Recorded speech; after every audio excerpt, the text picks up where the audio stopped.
एक छोटे से कस्बे में दो मित्र राजू और श्याम रहते हैं। राजू के घर में उसकी पत्नी गीता अपने दो बच्चों के साथ रहती है।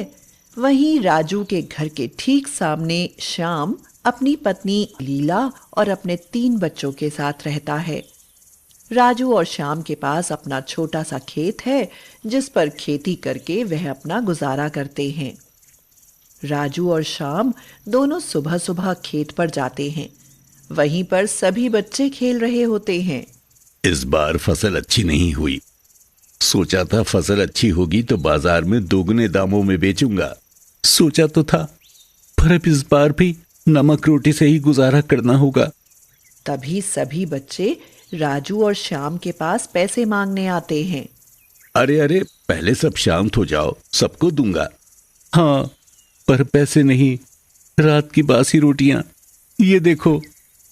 सभी बच्चे उदास हो जाते हैं और उन बच्चों में से श्याम का बेटा अमन कहता है, बाबा, हम कब तक ऐसे गरीबी में जिएंगे? राजू, श्याम और सभी बच्चे घर आ गए। तभी उनके घर के सामने एक बड़ी सी गाड़ी आकर रुकी। गाड़ी में हमेशा की तरह राजा राम, राजश्री मैडम शहर के जाने माने रईस खानदान से हैं, जो कस्बे में आकर सभी बच्चों से मिलते हैं। वे हमेशा बच्चों के लिए नए नए कपड़े और चॉकलेट लाते हैं। आज भी वह कपड़े और चॉकलेट लेकर आए। बाबा, आज हम लोगों ने चॉकलेट खाई। चलो अच्छा हुआ, कम से कम तुम लोगों को चॉकलेट नसीब तो हुई, वरना हम लोगों के नसीब में ये कहां। हाँ भाई, हम लोगों ने तो हमेशा बासी रोटी और नमक ही जाना है। यह राजश्री पता नहीं हमारे बच्चों से मिलने क्यों आती है। मुझे तो ठीक नहीं लगता। हाँ, तुम सही कह रही हो। कल से बच्चों को मना कर देना, उसे राजश्री से ना मिले। अगले दिन सुबह राजश्री और राजा राम दोनों बच्चों से मिलने आते हैं।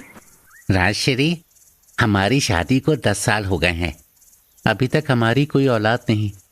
तुम तो मुझे मेरे खानदान का वारिस नहीं दे पाओगी, तो जाओ और अमन के घर वालों से बात करो। मैं उसे अपने खानदान का वारिस बनाऊंगा। ठीक है, मुझे भी अमन पसंद है। अमन राजश्री को श्याम और गीता से मिलवाता है। नमस्ते, अमन बहुत प्यारा बच्चा है। मुझे अमन को लेकर आपसे कुछ बात करनी है। हाँ, बोलो, क्या बात करनी है? दरअसल बात यह है कि हमारी कोई औलाद नहीं है, इसलिए हम अमन को गोद लेना चाहते हैं। मतलब क्या है तुम्हारा? मैं अपना बेटा तुम्हें दे दूं? नहीं, ऐसा कुछ नहीं है। मैं आपको समझाता हूँ। मैं अमन को अपने साथ ले जाऊंगा, अपने खानदान का वारिस बनाऊंगा, उसे अच्छी शिक्षा दूंगा।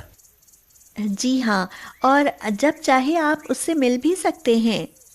इसीलिए तुम रोज हमारे बच्चों से मिलने आती हो और उनके लिए अलग अलग चीजें लेकर आती थी, ताकि वह तुम्हारे लालच में आ सके। चले जाओ यहाँ से, मैं भूखी मर जाऊंगी, लेकिन अपने बेटे का सौदा कभी नहीं करूंगी। हाँ। श्याम और लीला बच्चों को लेकर अंदर चले जाते हैं। राजश्री और राजा राम दोनों निराश होकर अपनी कार की तरफ जाते हैं। वहीं दूसरी ओर राजू और गीता यह सब देख रहे होते हैं। तभी गीता अपने बेटे दीपू को राजश्री के पास भेजती है। दीपू पीछे से आकर राजश्री की साड़ी पकड़ लेता है। राजश्री राजा राम से कहती है, देखो ना, यह बच्चा भी कितना प्यारा लग रहा है। कोई फायदा नहीं, यहाँ कोई भी अपना बच्चा गोद नहीं देगा। चलो यहाँ से। एक बार बात तो करके देखो, शायद मान जाएं। ठीक है। राजश्री गीता के पास जाती है। क्या नाम है इस बच्चे का? दीपू नाम है इसका, और यह मेरा ही बेटा है। अच्छा, क्या हम दीपू को गोद ले सकते हैं? जी हाँ, आप बदले में जितने चाहें उतने रुपए ले सकते हैं। ठीक है, हम दीपू आपको सौंप देंगे, पर बदले में आप हर महीने मुझे 5,000 रुपये देंगे। मुझे मंजूर है। ये लो 5,000 रुपये, और हर महीने तुम्हें तुम्हारे पैसे मिल जाया करेंगे। जैसे ही राजा राम और राजश्री दीपू को लेकर जाते हैं, वैसे ही लीला और श्याम बाहर आते हैं और ये सब देखकर राजू से कहते हैं, राजू, ये क्या किया तूने? अपने बेटे को ही बेच दिया। तुमने अपने फायदे के लिए अपने बेटे का ही सौदा कर दिया। कैसी माँ है तू गीता, मुझे तो तुझसे नफरत होने लगी है। सुनो जी, आज से आप इन लोगों से कोई रिश्ता नहीं रखोगे। हाँ, हम करीब जरूर हैं, लेकिन अपनी खुशी के लिए अपने बच्चों को अपने आप से दूर नहीं कर सकते। जैसा कि राजा राम और राजू के बीच तय हुआ वैसा ही हुआ। राजू और गीता की गरीबी दूर हो गई। अब वह मन चाहा खाते और मन चाहा पहनते। धीरे धीरे 7 साल गुजर गए। गीता को एक भयंकर बीमारी ने घेर लिया और एक दिन वह यह दुनिया छोड़कर चली गई। राजू के पास इतना पैसा होने के बाद भी वह उसको बचा नहीं पाया। अपनी माँ को आखिरी बार देखने और उनकी चिता को आग देने भी उनका बेटा दीपू नहीं आया।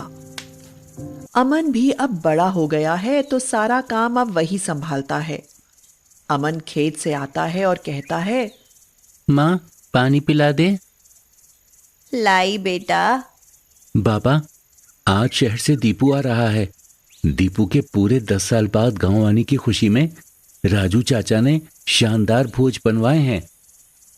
हाँ, तो हमें क्या करना? माँ, आप बड़ों की दुश्मनी में हम बच्चों को दूर ना करो। मैं और दीपू बचपन के दोस्त हैं। वो मुझसे मिलने जरूर आएगा। बहुत बड़ा आदमी बन गया है मेरा दीपू। कार की आवाज आती है। शायद दीपू आ गया। माँ, मैं भी आता हूँ। दीपू आ गया तू? कितना बड़ा आदमी बन गया है तू तो। कौन हो तुम? और दूर रहो मुझसे, गंवार कहीं का। दीपू की ऐसी बातें सुनकर अमन को बहुत बुरा लगता है। इतना कहकर दीपू अपने बाबा से मिलता है और अपनी माँ के अंतिम संस्कार में ना आने के कारण माफी मांगता है और बहुत पछताता है। मिलाया दीपू से। चल अब तो खाना खा ले। देख, आज कितने सालों बाद मैंने तेरे लिए टमाटर की चटनी बनाई है। अमन गुस्से में खाना फेंक देता है। रोज रोज यही खाना, ये भी कोई खाना हुआ? आप दोनों ने मिलकर मेरी जिंदगी बर्बाद कर दी। ये क्या कह रहा है तू बेटा? हाँ, आप दोनों ने अपने फायदे के लिए मुझे राजश्री मैडम के साथ नहीं भेजा। मैडम पहले मुझे ही अपने साथ ले जाने वाली थी। काश उस वक्त मैं चला जाता तो आज मैं भी बहुत बड़ा आदमी होता। सब आपकी गलती है। ऐसा नहीं है बेटा, हम तुझको खुद से दूर नहीं करना चाहते थे। तो आपको अब यही सजा मिलेगी। मैं अभी ये घर छोड़कर जा रहा हूँ। नहीं रहना मुझे आप जैसे मतलबी माँ बाप के साथ, जिसने अपनी खुशियों के लिए मेरी खुशियों में आग लगा दी। इतना कहकर अमन घर के बाहर आ जाता है। अमन के सामने दीपू की गाड़ी खड़ी होती है और वह गुस्से में दीपू की पूरी गाड़ी जला देता है। आग को देखकर सभी लोग घर के बाहर आ जाते हैं। अमन के हाथ में माचिस पाकर वहां पर मौजूद सभी लोग समझ गए कि गाड़ी में आग अमन ने ही लगाई है। ये क्या किया तुमने? मैं अभी तुम्हें पुलिस के हवाले करता हूँ। लीला और श्याम दोनों राजा राम के पैर पकड़कर माफी मांगने लगते हैं। साहब, मेरे बेटे को माफ कर दो, पुलिस के हवाले मत करो। हाँ साहब, उसकी पूरी जिंदगी बर्बाद हो जाएगी। आप चाहे तो हम दोनों को जेल भेज दें, पर मेरे बेटे को छोड़ दीजिए साहब। माँ बाप का ऐसा प्यार और त्याग देखकर अमन की आंखों में आंसू आ गए और उसे अपनी गलती का पछतावा होता है।